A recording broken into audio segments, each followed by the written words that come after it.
이 아침에 저에게 주시는 하나님의 말씀, 신약 성경 마가복음 말씀입니다. 마가복음 11장 1절부터 11절까지 말씀입니다. 마가복음 11장 처음 11절 말씀 봉독할 때에 함께 하나님의 음성을 들으실 수 있기를 바랍니다. 그들이 예루살렘에 가까이 와서 감람산 벳바게와 베다니에 이르렀을 때에 예수께서 제자 중 둘을 보내시며 이르시되 너희는 맞은편 마을로 가라. 거리로 들어가면 곧 아직 아무도 타보지 않은 나귀 새끼가 매여 있는 것을 보리니 풀어 끌고 오라. 만일 누가 너희에게 왜 이렇게 하느냐 묻거든 주가 쓰시겠다 하라. 그리하면 즉시 이리로 보내리라 하시니 제자들이 가서 본즉 나귀 새끼가 문 앞 거리에 매여 있는지라. 그것을 푸니 거기 서 있는 사람 중 어떤 이들이 이르되 나귀 새끼를 풀어 무엇하려느냐 하매 제자들이 예수께서 이르신 대로 말한대 이에 허락하는지라. 나귀 새끼를 예수께로 끌고 와서 자기들의 겉옷을 그 위에 얹어 놓음에 예수께서 타시니 많은 사람들은 자기들의 겉옷을 또 다른 이들은 들에서 벤 나뭇가지를 길에 펴며 앞에서 가고 뒤에서 따르는 자들이 소리 지르되 호산나 찬송하리로다. 주의 이름으로 오시는 이여 찬송하리로다. 오는 우리 조상 다윗의 나라여 가장 높은 곳에서 호산나 하더라. 예수께서 예루살렘에 이르러 성전에 들어가사 모든 것을 둘러보시고 때가 이미 저물매 12 제자를 데리시고 베다니에 나가시니라. 하나님의 말씀입니다.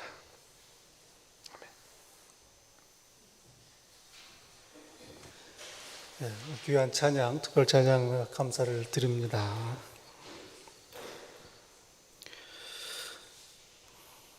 오늘은 종려주일입니다.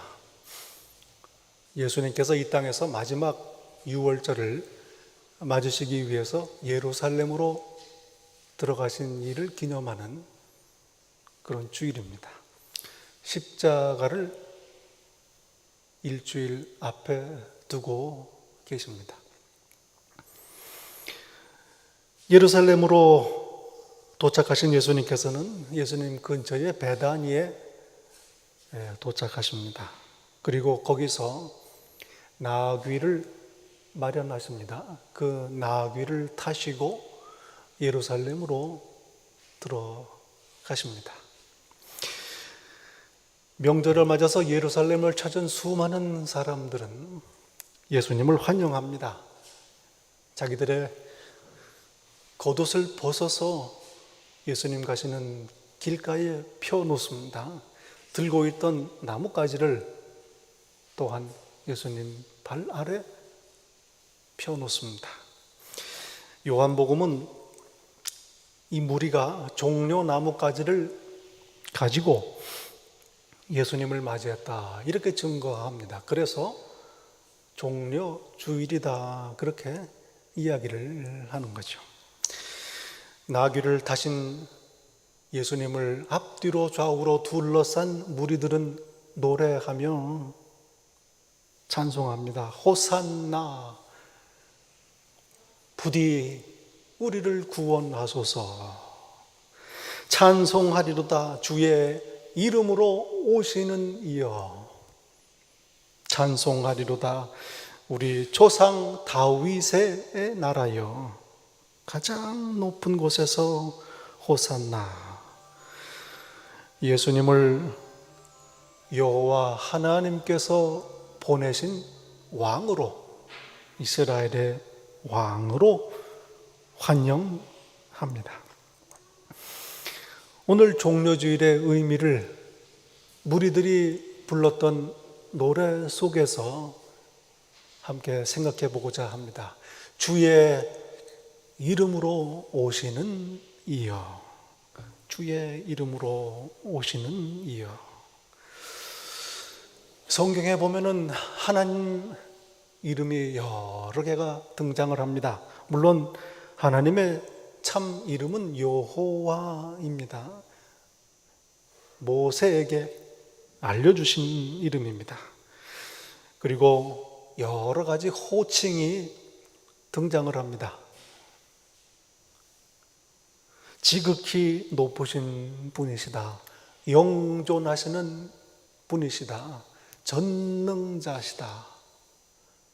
또 성경의 증거를 보면 하나님은 창조주이시고 구원자이시다, 다스리시는 왕이시다. 여러 이름으로 하나님을 부릅니다. 그런데 오늘 본문에서 많은 사람들은 하나님을 주라고 부릅니다. 주인이시다, 주님이시다. 구약 성경은 히브리어로 아도나이라는 말이죠. 나의 주님이시다, 그 말입니다. 저는 하나님을 부르는 여러 이름 중에서 이 호칭이 제일 마음에 와 닿습니다. 나의 주님이시다. 아주 좋은 이름이라고 생각합니다. 왜냐하면 그 하나님이 나와 무슨 관계인지를 고백하기 때문입니다.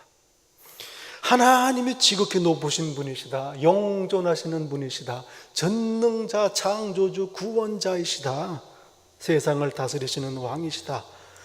이 모든 고백이 이 여호와 하나님을 나의 주인으로 부를 때에 내가 누구인지 알게 됩니다. 나는 하나님을 예배하는 자요, 하나님을 의지하는 자요, 하나님께서 지으신 피조물이요, 하나님의 은혜로 구원을 받은 사람이다.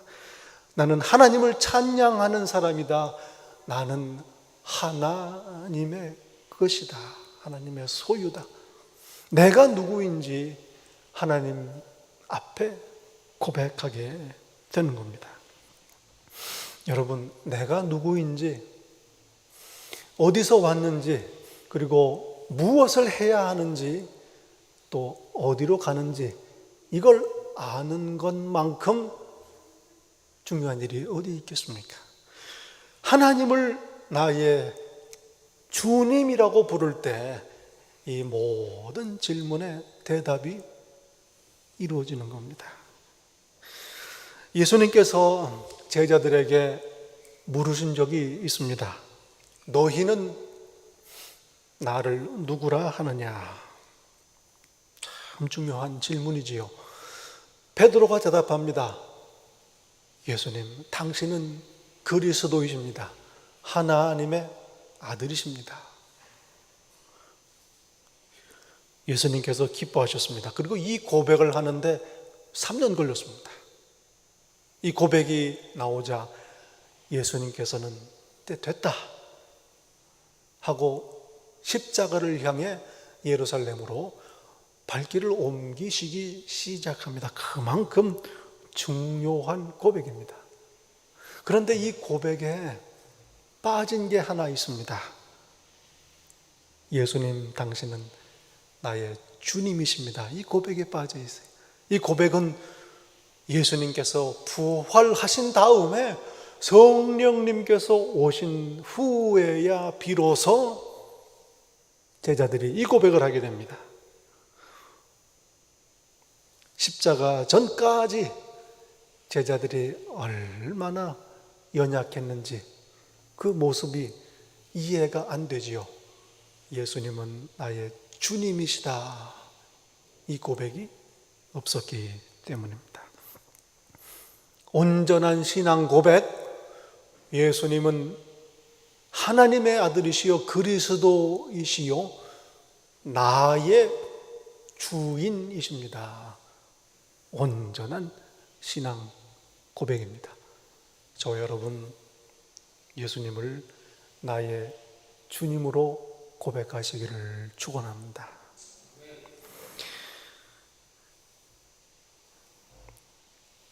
예수님을 환영하는 무리가 주의 이름으로 오시는 이다 찬송합니다. 이름, 얼마나 중요한, 이름은 권위, authority를 가리킵니다. 주의 이름으로 오신다. 하나님의 권위로 오시는 분이시다 이 말입니다. 여러분, 오늘 본문에 보시는 대로 그 많은 백성들이 예수님을 왕으로 찬송하고 호산나 부르며 겉옷을 깔고 기뻐하며 환영하는 이유가 어디에 있습니까? 왜 그렇게 예수님을 환영합니까? 예수님은 하나님의 권위로, 하나님의 이름으로 오시는 분이시기 때문입니다. 예수께서 주의 이름으로 오신다. 하나님의 이름으로 오신다. 무슨 뜻입니까? 하나님께서 보내신 분이시다 이 말입니다. 달리 말하면 하나님께서 부르신 분이시다. 하나님께서 맡기신 사명을 담당하시는 분이시다 이 말입니다. 예수님께서 하시는 모든 일, 말씀, 가르침, 병든 자를 고치시고 귀신을 쫓아내시고 여러 이적들을 행하십니다. 죄를 용서하시고 굶주린 자를 먹이시고 죽은 자를 살리신 모든 것, 예수님 자신의 권위, 능력이 아니요 아버지 하나님께서 주신 자격으로, 능력으로 하신다. 그러니 백성들이 예수님을 기뻐 찬송하며 환영하는 겁니다. 나귀를 타시고 예루살렘 성으로 들어가신다. 이건 오래전에 스가랴 선지자를 통해서 하나님께서 약속하신 약속입니다. 겸손한 왕, 공의의 왕을 보내리니 그가 나귀를 타고 들어오시리라.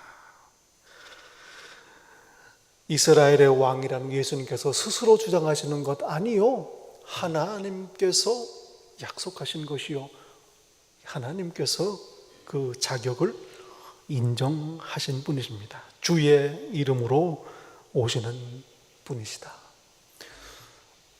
또한 주의 이름으로 오신다는 뜻은 하나님의 뜻을 행하시는 분이다 이 말입니다.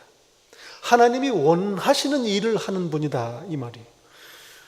병든 자를 고치고 귀신 쫓아내시고 수많은 이적들을 행하십니다. 참 고달픈 일이요, 피곤한 일입니다. 피할 수 있으면 하고 싶지 않은 일입니다. 그러나 이 일을 하십니다. 하나님께서 원하시는 일이기 때문입니다. 주의 이름으로 오시는 분. 오늘 예수님께서 예루살렘으로 들어가십니다. 백성들이 흥분해서 찬송하고 환영합니다. 그러나 말할 수 없는 고난이 기다리고 있습니다. 감히 상상할 수 없는 십자가의 죽음이 기다리고 있습니다. 그러나 하나님께서 원하시는 바요, 예루살렘으로 들어가십니다. 주의 이름으로 오시는 겁니다. 이건 다른 말로 하면 하나님께 순종하시는 분이다 이 말입니다. 주의 이름으로 오시는 것, 하나님께 순종하는 것입니다. 하나님께서 그 뜻을 이루시기 위해서 보내셨습니다. 예수님은 이 뜻을 따르시는 겁니다. 순종 중에 최고의 순종, 고난까지도 순종하는 겁니다. 자신의 생각을 꺾고 아버지의 뜻을 따르는 일입니다. 예루살렘에 들어가서 고난을 받고 십자가에 달리시는 일 원하지 않습니다. 그러나 아버지 뜻이기에 따릅니다. 순종입니다. 그런 경우가 있지요. 잘 모르고 있다가 순종하다 보니 고난이. 그때까지도 순종하는 것 귀합니다. 그러나 예수님께서는 미리 다 아시고 인자가 예루살렘에 가서 대제사장들과 서기관들과 장로들에게 많은 고난을 받고 죽임을 당하리라 예루살렘에 내려오시는 길에 3번이나 거듭거듭 말씀을 하십니다. 다 아시면서도 예루살렘에 들어가십니다. 진정한 순종입니다. 이에 더해서 참 순종이라는 건 하지 않을 수 있는 옵션이 있는데도 불구하고 순종하는 것, 이게 참 순종입니다. 그렇지 않습니까? 예수님께서는 십자가의 고난 피하실 수 있는 분이십니다. 겟세마네 동산에서 기도하실 때에 아버지 하나님께서 침묵하십니다. 대답이 없으십니다.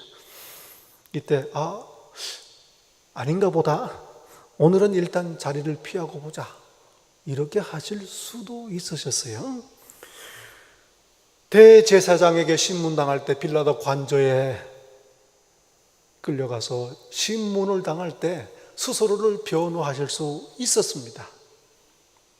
십자가에 달리신 순간에도 천사들을 12영이나 더 동원해서 스스로를 구원하실 수 있는 분이셨습니다. 그러나 겟세마네 동산에서 순순히 체포당하셨습니다. 빌라도의 법정 앞에서 침묵하셨습니다. 십자가 위에서 고난을 참으시며 죽음까지 받아들이셨습니다. 피할 수 있지만 피하지 않은 것, 그렇게 고난을 당하신 것, 진정한 순종입니다. 하나님과의 관계, 순종을 통해서 온전해집니다. 예수님의 순종은 이걸 보여주신 겁니다. 우리에게 보여주신 본보기, 바로 하나님의 뜻을 행하시며 하나님께 순종하신 분, 주의 이름으로 오시는 분이시다. 여러분, 저희들이 잘 이해하지 못하는 것 중에 하나가 자유의지라는 게 있습니다. 하나님께서 아담과 하와를 만드시고 선악과를 먹을 수도 있게, 또 안 먹을 수도 있게 하셨습니다. 왜 그러셨을까? 진정한 순종을 원하셨기 때문입니다. 고난이 무엇입니까? 고난이 무엇인가? 그런 경우가 있죠. 다른 사람들이 보기에는 참 고생이다, 참 어렵다 이렇게 보여도 정작 본인은 모르고 신나서 하는 경우가 있습니다. 3년 전인가 4년 전에 돌아가신 그 김재관 박사님이 계십니다. 이승만 대통령께서 독일로 유학을 보내서 한국의 중공업의 길을 터놓은 그런 아주 귀한 일을 한 분입니다. 아무것도 없을 때죠. 한국이 조선이니 자동차니 철강산업이니 이런 것들을 길을 연 분이 바로 이 김재관 박사님이세요. 근데 이분이 독일에서 공부하고 또 미국에서 공부하고 또 미국에서 연구소에서 근무하면서 공부를 합니다. 그런데 하도 중요한 자료라서 회사에서 밖에 못 가지고 나가게 하는 거죠. 그 사무실에서 날마다 새벽 4시까지 공부하고 책을 읽고 그렇게 해서 퇴근을 하고 그렇게 했습니다. 돌아와서 그걸로 사람들을 훈련을 시켰다는 겁니다. 어떻습니까? 얼마나 고난입니까? 고생입니까? 그러나 본인은 아주 기쁜 마음으로 사명감을 가지고 감당을 했던 겁니다. 그러니 고난이란 무엇인가? 하기 싫은데 하는 거, 그리고 하고 싶은데 못하는 거, 이게 고난입니다. 그렇지 않습니까? 그게 괴로운 거죠. 이렇게 생각하면 아담과 하와의 선악과 고난입니다. 하고 싶은데 못하게 하신 거예요. 바로 먹고 싶은데 먹지 말라 하시니 못 먹고 있었던, 문제는 자유의지입니다. 먹을 수도 있고 안 먹을 수도 있고, 울타리를 쳐놓은 것도 아니요, 천사들이 지키는 것도 아니요, 손이 안 닿는 높은 곳에 달려있는 것도 아닙니다. 빤히 보이는 데 달려 있어요. 그럼에도 불구하고 순종하는 것, 이게 참 순종이다, 이 말씀입니다. 오늘 저희가 그렇지 않습니까? 하나님 말씀에 순종할 수도 있고 순종 안 할 수도 있습니다. 예배 시간 맞춰서 예배 드릴 수도 있고 다른 일 할 수도 있습니다. 특별히 요즘 같은 시절에는 영상으로 예배 드린다는 거, 이거 어떤 분들은 그렇게 얘기를 하죠. 이게 뉴 노멀이래요. 뉴 노멀. 그런 말 들으면 얼마나 마음이 불편한지 몰라요. 이건 뉴 노멀이 아닙니다. 비정상입니다. 예배는 모여서 드리는 게 비정상인 줄 알아야 됩니다. 영상으로 댁에서 예배 드리시는 분들, 처음에 몇 주 동안은 아마 정장하고 시간 맞춰서 경건하게 예배 드리신 줄 압니다. 한두 번이죠. 그게 잘 안 됩니다. 자유의지입니다. 이럴 때에 참 순종할 수 있는 겁니다. 하나님이 정말 원하시는 순종, 진정한 순종을 할 수 있는 기회가 되는 겁니다. 주의 이름으로 오시는 이여, 주의 이름으로 오시는, 원래 이 표현은 옛날 이스라엘 성전에서 예배드리러 올라오는 사람들을 향해서 환영하던 그런 노래입니다. 예배드리러 올라오는 여호와의 백성들이여, 주의 이름으로 올라오는 자들이여 복이 있도다. 시편 118편 25절 26절에 말합니다. 주의 이름으로 성전으로 올라오는 이는 복이 있도다. 하나님이시여 그를 복 주소서. 예배드리는 사람들입니다. 여러분, 예배는 하나님께서 부르셔서 드리는 겁니다. 하나님이 원하시는 겁니다. 하나님 뜻에 순종하는 겁니다. 그러니 주의 이름으로 오는 자가 되는 겁니다. 저 여러분도 이렇게 주의 이름으로 예배드리러 오는 자가 되어야 할 것입니다. 본래 성전에 예배드리러 오는 성도들을 환영하던 이 표현이 이후에는 이스라엘 백성들이 장차 오실 메시아 그리스도를 기다리는 그런 소망이 되었습니다. 바벨론에 의해서 나라를 잃은 후 나라가 없어졌어요. 성전도 부서졌습니다. 이스라엘은 계속해서 강대국의 식민지 생활을 합니다. 고달픈 식민지의 삶을 그 이후로 계속 사는 거죠. 이스라엘을 독립시키고 옛 다윗의 나라를 회복할 왕을 고대합니다. 하나님께서 약속하신 메시아 그리스도입니다. 유대인들은 자신들이 기다리던 이 메시아를 주의 이름으로 오시는 이라고 불렀습니다. 구약 성경에 에스겔 선지자 환상을 봅니다. 하나님께서 그에게 환상을 보여주십니다. 성전이 타락했습니다. 바벨론에 의해서 나라를 잃었습니다. 성전이 파괴되었습니다. 여호와의 영광이 성전을 떠납니다. 이 환상을 봅니다. 그리고 나중에 모든 징벌이 끝난 후에 예루살렘이 회복되고 하나님의 영광이 다시 예루살렘으로 돌아옵니다. 얼마나 복된 사건입니까? 이때 여호와의 영광이 성전의 동쪽 문을 통해서 들어옵니다. 장차 오실 메시아는 이렇게 성전 동쪽 황금문이라고 부르는 문으로 들어오실 거다. 유대인들은 소망했습니다. 지금 가보면요, 예루살렘 성벽이 있는데 그 황금문, 동쪽 문은 아예 봉해버렸습니다. 그 16세기에 회교도 오토만 터키의 왕이었던 술레이만이 성벽을 건축하면서 그 동쪽 문을 완전히 봉해버렸어요. 그리스도, 유대인들의 메시아가 오지 못하게 하겠다, 그거죠. 그 뒷북치는 겁니다. 예수님이 벌써 오셨는데 엉뚱한 일을 한 셈이죠.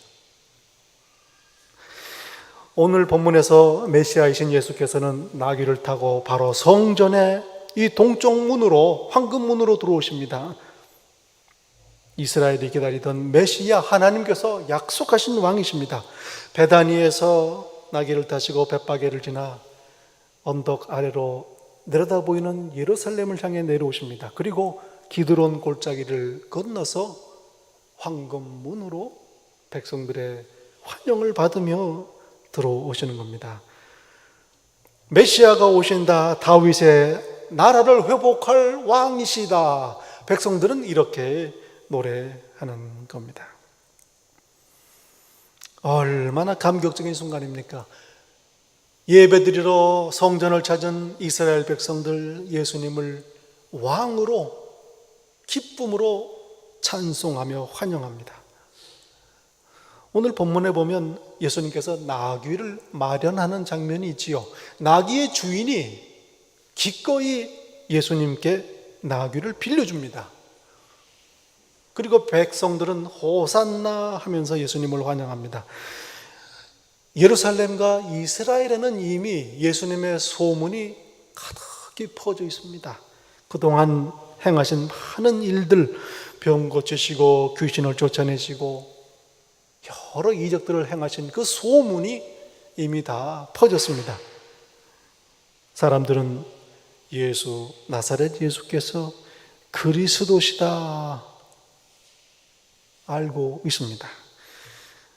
많은 이적들 중에서 결정적인 소문은 죽었던 나사로를 살리신 사건입니다. 장사 지낸 지 4일이 된 나흘 된 나사로를 무덤에서 불러내셨습니다. 오늘 성경에 보면 이 6월절을 맞이해서 많은 사람들이 나사로가 살던 베다니에 몰려 있습니다. 어떤 사람인지 구경하자 이거죠. 그리고 동시에 명절을 맞아 오실 예수님을 기다리고 있었습니다. 예수님은 예루살렘에 오시면 늘 나사로의 집에 머무셨던 거죠. 그러니 그 맞은편 마을에 있던 나귀의 주인도 이걸 너무 잘 알고 있었습니다. 기꺼이 주께서 쓰시겠다 빌려주시는 겁니다. 제자들은 자기들의 겉옷을 벗어서 예수님의 안장으로 씁니다. 백성들은 예수님이 오시는 길 앞에 겉옷을 자기들이 가장 소중히 여기는 재산 목록 1호 겉옷을 펴서 예수님을 환영합니다. 종려가지를 흔들며 찬송합니다. 얼마나 감격적인 순간입니까? 그러나 한편으로는 반가워하지 않는 사람들이 있습니다. 예수님께서 탄생하셨을 때와 마찬가지로 예루살렘의 권력자들, 통치자들은 소동이 납니다. 성전의 제사장들, 서기관들, 장로들, 로마의 총독부들, 주의 이름으로 오시는 이를 보면서 긴장하고 위협을 느끼며 오히려 죽이려고 음모를 꾸미죠. 메시아이신 예수 그리스도께서 오늘 또 저희에게 찾아오십니다. 날마다 저희를 찾아오십니다. 예수님을 환영했던 백성들처럼 소중한 겉옷을 벗어서 왕이신 예수님께 예의를 표한 백성들처럼 종려가지를 흔들며 기쁨으로 예수님을 맞이한 백성들처럼 저희도 오늘 예수님을 나의 왕으로 환영해야 할 것입니다. 기뻐 찬송해야 할 것입니다. 호산나 부디 구원하소서 노래해야 할 것입니다. 주의 이름으로 오시는 이 세상의 왕으로 오신 예수 그리스도를 나의 왕으로 기뻐 맞이하시기를 간절히 축원합니다. 기도하겠습니다. 왕이신 나의 예수님, 다시 한번 기뻐 엎드려 찬송하며 맞이합니다. 저희의 소중한 것들을 당신 앞에 내려놓고 왕으로 모십니다. 오소서 저희를 다스리소서. 그리하여 오늘 저희의 삶이 하나님의 다스리심을 받는 하나님의 나라가 되게 하옵소서. 예수님 이름으로 기도하옵나이다. 아멘. 마지막 찬송가